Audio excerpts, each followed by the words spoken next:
Dito dayo ay dako po day siya. So inanira yung color ha na siya pagka white. Dirty white. Dara. Hayag kaya tong ngaw. Hayag kaya siya guys. Kay 50 imping niya siya. So, abrihan dahil na to na itong gi-order dire nga cellphone guys. Kaya ang tag-iya, kita nino, naghinam-hinam na siya nga mo gamit. Kani siya nga cellphone is kani siya sa Oppo. Oppo na sad ang amo ang gikuan, gi palit. So, i-unbox na tayo na to para po yung matestingan. Kuha ni siya, Oppo E5 5G. Dala shipping, 8,000 lang ni siya kapin. Mao pa jud pag abot ani karon nga cellphone dayon. Gibirahan din ako ni. Tarayang. So, di ara guys. Oh. Siya pakapin.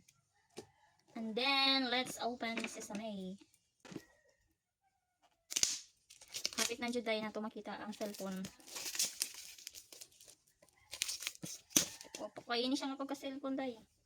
Kuan gani siya kanang 6GB RAM tapos 128GB, naka 5G na ni siya. Oh, si Oppo E5 5G.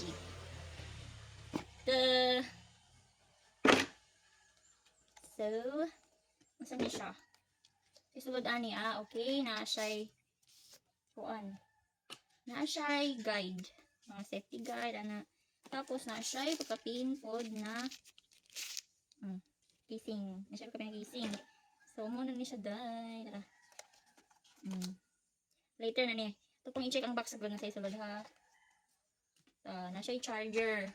Charger, pin, cord charger. So, later na. Okay. So, next guys, ang atong ginahulat. Hinaw po kayo dai. Version mo kayo kay siya tagay. Tanaw mo niyang likod. Bagwa pa kayo. Nani siya AI camera system. Si Oppo E5. Oppo. Naghilo na siya dahil. Naghilo na yun. So, wala na siyang i-set up. Okay, dito sa English. Kanya siya. Processor niya is MediaTek Dimensity 6300. Ang battery niya guys is 6000 mAh. Yang kuan niya, ang RAM is 6GB. Yes, ang nangita mong cellphone nga barato ra. I-try niyo ni si Oppo E5 5G guys. Nindot pa ni siya og mga specs. Daghan ni siya specs. So, ako lang ibutang diya sa tong yellow basket guys. Og asa ko nagpalit na niya tuwang kuan. Kini nga tuwang Oppo E5 5G nga Oppo cellphone. Click na diya guys, na diya sa akong yellow basket.